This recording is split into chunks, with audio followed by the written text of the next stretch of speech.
Alam niyo po, ang ating pag-uusapan ngayon ay hindi lang po tulong sa inyong spiritual na buhay. We are not going to only speak today about you coming to church on time. We need to improve your life. Kasi po, kahit on time ka sa church, pag late ka sa trabaho, mali pa rin yun. Pero mas lalong mali yung on time ka sa trabaho, pero late ka sa church. Parehas mali yun.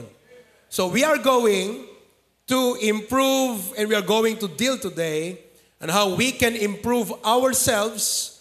One of the ways, very basic, very simple, but this will greatly improve our value as Christians, not only in the church, but even in the workplace. Sino po sa inyo, don't raise your hand, nalilate ka sa trabaho? Okay, let me change the question. Sino po sa inyo, you do not want to be late at work? Taas ang kamay. Ayaw mong malate sa trabaho. Okay? Ayaw nyong malate. Hindi kayo dapat malate sa napag-usapan. Taas ang kamay. Okay. Now, I would like to start by saying that punctuality and tardiness are opposite attitude and mindset, but both are habits. Ang pagiging on time is a habit. At ang pagiging laging late is a habit. There are two kinds of habits. Good habit and bad habit. Now, bad habit minimizes potential. May potential ka, but because of your bad habit, you are minimizing your potential. For example, if you need, I had to change this habit lately. I needed to change this habit lately. Because I have to wake up early and I have to have a good mind all day. I must have at least 7 to 8 hours rest. Alam natin lahat, and I don't know if it is true with you, but it's true with me, na pag kulang ang tulog, apektado ang pag-iisip. So if I have to wake up early and make sure that I have a good mind all the day, I have to have 7 to 8 hours rest. What is the key? Sleep early. Now, many of us should stay up late. Like, nagtagtagibi ka tubing. Wah! Sabi nung baby, sulbong mo di bote na, that's quite a season of life. But if you do not have any other reason for staying up late, and you are staying up late because of Facebook, because of YouTube, because of Netflix, because of your chat, because of other things, you are establishing a bad habit. And your bad habit is minimizing your potential. That's how important habit is. So I had to change my habit lately because I like studying at night. And I realized that when I wake up, like if I sleep 12 o'clock midnight, and I have to wake up 6 a.m. or even earlier, 5 a.m., and all that day, hindi ho masyadong gumagana yung aking utak, not as in the maximum, optimum potential, kagaya nung ako, kompleto sa tulog. By the grace of God, kagabi, kompleto ang tulog ko. Kahit mag-preach ako, hanggang alauna ngayon, kayo ang susuko, pero ako, hindi. Kompleto ang tulog ko. I can maximize my potential if I have good habits. So when we talk about punctuality, wag po ninyong masamahin. Isa po yan sa mga habits na dapat matutunan ng isang Kristiyano. Hindi lang sa larangan ng pag-a-attend sa church, pati sa ating trabaho. Bakit? Testimony ang pagiging on time at late sa trabaho. Sasabihin mong Baptist ka, sasabihin mong Kristiyano ka, hindi ka sumisipot sa oras na pinag-usapan, sinong maniniwala sa'yo? So my approach when it comes to the topic of punctuality is broad. We are not only emphasizing coming to church on time. It's about having the habit of being on time. Maski mapa-church, mapa-trabaho, mapa-usapan ng mga kaibigan mo, na pagtulagan nyo, we need to have habit because being on time and being late is a habit. So if you keep coming late, that's your habit. You need to change that habit. Hindi lang sa church. Ulitin ko yung sinabi ko kanina. Kung lagi kang on time sa church, pero late ka sa trabaho, masama yun. Because you are not establishing a habit.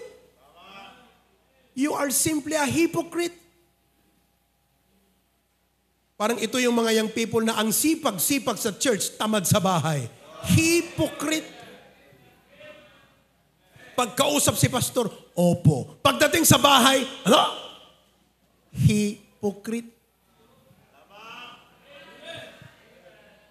Pag si pastor ang kaharap, yes, pastor. Good morning, pastor. Pagdating sa bahay, pambira, salbahe mo sa mga magulang mo, hypocrite. So let's stop being hypocrite. Let's stop playing. Let's establish habits. So pag pinag-usapan natin ang on time, hindi lang sa church, pati sa trabaho. Hindi ka dapat late because you are establishing a habit. A good Christian, godly habit. Are you alive? Masarap to, mga kapatid. Kung sinabi ko, on time ka sa church, late ka sa trabaho, mali. Mas lalong mali yung lagi kang on time sa trabaho, late ka sa church. Kahit saan doon, hypocrisy pa rin yun. Kaya dapat tumigil na tayo sa kakahypocrisy natin. Harapin na natin ang katotohanan ngayon na dapat habit ang susi dito. Habit is the key. Hindi yung on time ka ngayon, late ka na naman next time, tapos on time, tapos late, tapos late, tapos late, tapos on time, tapos late. Mali yun. Nag-on time ka lang kasi gusto mo na makita ka ni pastor na on time. Tapos yung iba, late pero makapal pa rin ang mukha. Tama na yung mga yun. Let's realize today, the key is habit.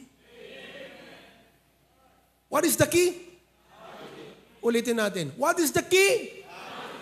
Kayong mga estudyante, di kayo nalilate sa school. Pero late ka sa church, that's hypocrisy. On time ka sa church dahil nire-require ka, choir member ka. Alam niyo ba mga choir members natin, nandito as early as 6:30. That's every Sunday. As early as 6:30, nandito ang choir members natin. Yung late na dumarating, 7 o'clock. Kaya kung ikaw member ka, 9 o'clock, 9:30 ka dumating. Kakanta yung choir sa'yo, ni hindi ka pang maka-amen. Samantalang nagsakripisyo yung choir. You know why you don't have the joy sometimes in your Christian life? Because of your bad habits. Natumbok na natin. Yan ang totoong problema. Aminin natin. Kahit sa anong larangang usapin, mga kapatid, habit pa rin yan. Kung halimbawa farmer ka, tapos hindi ka gumigising ng maaga, ano mangyayari sa farm mo? Nag-farm ka pa. Hindi ba? Kung may kausap ka professional, nagtulag kayo, tapos hindi ka sumisipot ng on time, mauunahan ka ng iba. So minsan, ang talagang susi, hindi connection Ang susi lang talaga, sinong nauna? Dahil habit mong maging late parati, naunahan ka. Kaya mga kapatid, mahal ko kayo sa Panginoon, kaya gusto ko kayong turuan ng habit. Hindi lang yung, kapatid, on time tayo sa church, shame on you, pag late ka sa church. Hindi lang church dapat, all times, gawin nating habit ang pagiging on time. Let's make it a part of life. Let's allow God to make that a part of our life. The habit of being on time. Hindi lang sa church. Ngayon, sana matuto tayo rito. Amen po ba? Okay. Not only bad habits minimize potential, bad habit may disqualify you. Yan ang masakit. Bad habits may eventually disqualify you. On serbiroy cum laude ka nga naggraduar, no bad habit ka, mas qualified pela dete responsible ngam dete cum laude. Mas qualified pa rin yun. Because bad habits, nasa Bible ba yan, Pastor? Ay, tignan natin. 1 Corinthians 9. Tingnan mo nga, 1 Corinthians chapter 9, verse 25 to 27. Okay? 1 Corinthians chapter 9. Verse 25. Kaya pag naunawaan nyo itong aking lesson ngayon, uuwi kayo, hindi lang, palagi akong guilty, late sa church. Hindi lang yon. Dapat kahit pumasok ka ng trabaho, late ka, guilty ka rin dapat. Bakit? Kristiyano ka. Kristiyano ka eh. You have to have a testimony, good testimony at work. Whether they require in the work to be on time or not, because you're a Christian, be on time. Are you with me? Ipakita mo sa kanila, uy, bakit ka palagi kang maaga? Anong isagot mo? Tinuruan po kami ng pastor namin. Sino yung pastor nyo? Pogi po yun. Nakikita nyo sa bridge. Nagpa-flash po yan every 30 seconds. Yung pastor nyo? Wow naman. Paano maka-attend sa church nyo? Ibig sabihin, mga kapatid, may training kang maayos. Saan ka na-train? Sa church. Kaya kung hindi ko kayo na-train sa bahay, dito sa church, ma-train kayo. Okay, 1 Corinthians 9. Every man that is striveth for the mastery is temperate in all things. You know what is temperate? Discipline. May disiplina. Alam niya, there is a time for everything. There is a limit for everything. Alam niya yon. Temperate in all things. Now they do it to obtain a corruptible crown. Yung pong sport, yung pong naglalaro, basketball player, nagdidisiplina, may oras ang gising, may tamang sukat ng rice, tamang sukat ng protein, ng fats, ng calorie. Bakit po? Because they want to obtain a corruptible crown. But the Bible says, we and incorruptible, it's beyond this life. It's heavenly. Rewards is what we're talking about. And then in verse number 26, therefore, I therefore so run. Not as uncertainly, listen to me, if you have established good habits, you can certainly predict your future. Sabihin natin, tingnan mo to kung kain ka ng taba, alam mo ng future mo eh. Certain ka eh. Kung wala kang disiplina sa pagkain ng rice, alam na this. You're certain about it. Tama ba ako? Kung grabe ka sa tamatamis, kahit sabing, wag kang uminom, sige ka pa rin, tapos tinatago mo, tamis, alam na this. I mean, when you run with discipline, you already know. Because 90% of the battle happens in the preparation. Kaya sabi rito, I therefore so run, not as uncertainly, so fight I, not as one that beateth the air. Sigurado ako sa aking ginagawa. Bakit? I have discipline. Sigurado ka sa buhay mo pag may tamang habits ka. Oh. Next, anong sabi ng verse 27? But I keep my body. Rule your body. Don't let the desires of your carnality maghari sa'yo. Rule it. Let the law of God, the principle of God, manguna sa'yo. You know, I therefore keep my body. By the way, when you keep your body, ibig sabihin, by keeping your body, meron kang batas sa buhay. And I want you to realize that success, according to the Bible, is associated with keeping the law. If you don't keep the law, you don't succeed. Sapagkat ang lahat ng bagay may sistema, may batas, may formula, may equation. Kailangan mo lang pag-aralan at gawin. Sigurado ang success. Tama ba ako? Kasalanan ba ng manok pag hindi siya ng itlog? Aba, yung nag-aalaga, hindi niya alam ang sistema. That's the problem. Tignan yung Joshua 1:8. This book of the law. Ano daw ang librong hawak natin? Law. Do you know what is law? Formula. Batas. Sistema. Kaninong batas? Panginoon. Kaninong sistema? Panginoon. Kaya nung nag-preach ako doon sa dorm, puro engineering students, simple lang ang message ko sa kanila. You know what I told them? Listen to me. I will summarize life. This is how I summarize life. Your decision with this book will determine your future. Disobey it, you will know it. Obey it, you will see. Your decision with this book will determine your future. Yun lang. Nag-preach ako ng 15 minutes. One of my shortest Bible study messages. That's all. Kaya ang librong hawak natin, batas ito ng Panginoon. Formula ng Panginoon yan. Equation. Law. Kaya sabi ng Bible, this book of the law. Ayan o, ito ang book of the law. Kung basketball player ka, manual to, handbook. Yan ang pag-aralan mo. Kung karatista ka, pag-aralan mo yan. Kung politician ka, huwag kang maging congressman, huwag kang maging senator, na hindi mo na pag-aralan ang, ano tawag doon, yung constitution, yung, do you call that, how to conduct, rules of order sa loob ng Senado. Mapapahiya ka lang pag hindi mo alam ang ginagawa mo. That is why ignorance of the law minimizes your potential. Napakahalaga. This book of the law, batas, shall not depart out of thy mouth, but meditate. Anong gagawin mo, Kristiyano ka? Basahin mong Biblia, pakinggan mo ang paliwanag ng pastor, utuban, i-meditate mo. Araw-araw. Itong lesson natin ng habit of on time, i-meditate nyo na yan. Pag uwi nyo, make changes in your life. Adjust changes in your life. Kung late ka natutulog sa Sabado ng gabi, simulan mo sa Sabado, maaga ka nang matulog. On time ka nga, mamayo ka mo. Hindi ba? Mga young people, on time nga kayo, ag mamayo kayo mo. Apay, hindi kayo natulog ng on time. Kaya na, dyan ka nga. On time yun. Good, on time. Hindi naman nakikinig. Bakit? Bad habit. Wow. Now your pastor is, I hope your pastor is helping you now.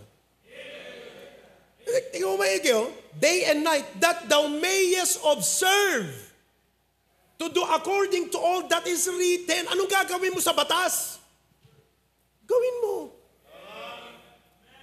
It's one thing to know the law. It's another thing to apply the principles. Alam mo nga, hindi mo naman in-apply. O di wala rin nangyari sa'yo. Ngayon, pag in-apply mo ang prinsipyo, anong mangyayari? Thou shalt make thy way. Ikaw. Ikaw mismo, you will make your way prosperous. Bakit? Sinunod mo yung batas eh. And you will have what? Thou shalt have what? Good. O, paano ka naging matagumpay? Paano umangat ang buhay mo? Sinunod mo yung batas. In-apply mo yung principle. And one of the principles is about habit. Good habit ang dapat meron tayo. Kaya alam nyo, pinag-uusapan yung on time. Tapos, siyempre, magpipre si Pastor Jun sa atin. There are 4 kinds of time. Tatawa ka, pero walang nangyayari sa'yo.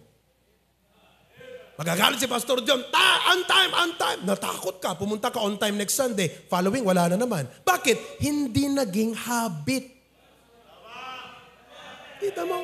Yan ang problema ng Kristiyano, ningas kugon, kasi hindi nga naging habit eh. On time ngayon, preach ako ngayon, di ba? Next Sunday, sigurado ko on time kayo lahat. Totoo yan. Pati yung mga nasa ibang sanctuary, kurado ko, on time kayo lahat next Sunday. Pero sa following, unti-unti na yan. Wala na naman. Bakit? Hindi naging habit. Kaya po. Naunawaan nyo na. Naunawaan nyo na mga kapatid. Gawin yung habit. Tuloy natin next time. Tama na. Yun lang. Wala na. Alas 11 na. May Bible study pa ako ng alas 12 sa Australia. Magba-Bible study ho ako. After ko kumain, may Bible study ako sa Australia. Yun lang. Umuwi kayo, dalhin nyo yan. It's about habit. Simple, no? Anong natutunan natin ngayon? Bad habit minimizes. Kung may negosyo kayo, mas maangat pa sana yan kung mas maaga kang gumagawa. Pag nauuna ka, kung bawa, bidding, pag ikaw nauna, baka sa'yo napunta yun. Kaso late ka eh. Kaya lalong-lalo sa church, wag na wag nating gagawin sa ating Panginoon. Ang ganda po ng choir kanina. Marvelous. Naniniwala kayo doon? Huwag kayong malilate sa linggo. Huwag kayong malilate. Alam niyo po, ang alas 8, hindi po yan late. Hindi po yan, ang alas 8, hindi po yan maaga. Sa trabaho nga, di ba engineer sa construction, alas 7 eh. Kayo mga karpintero, anong oras kayo nakuha? Di ba, Mang Joel? Sila Mang Joel, damagan. Anong oras kayo nga dati kapilya ka, Mang Joel? Ha? Alas 6 nandito. Bakit? Sa Batak, kung sila nagtatrabaho sa project natin sa Batak, ta-travel pa yan, hindi pwedeng alas 7 sila dito, 7:45 sa Batak, hindi pwede. 7 o'clock, nasa site. Kaya po yung alas 8, hindi po yan maaga. Ano man ang reason natin, sa totoo lang, habit ang problema natin. Change your habit, you will change your future. Mula ngayon, hindi lang sa pagiging on time, all aspects. Pag may natanggap kang sweldo, tithes ka agad, habit yan. Ang iba kasi sa inyo, pag nakatanggap, hindi nyo sinesegregate. Kaya yun, kung ilang weeks bago mo na ibibigay, because of your habit. Habit lahat yan. Pag Wednesday night, yung magdala ka ng offering, habit din po yun. Di ho ba? Yung paggising sa umaga, mag-devotion, habit yan. Nagdi-devotion pa ba kayo? Nagpi-pray pa ba? Pag sinabihan ka, magdi-devotion. Next, wala na. Bakit? Hindi naging habit. Kaya mga kapatid, kung kaninang Sunday School, ang lesson natin, the model Christian, ngayon naman, the habits of a Christian.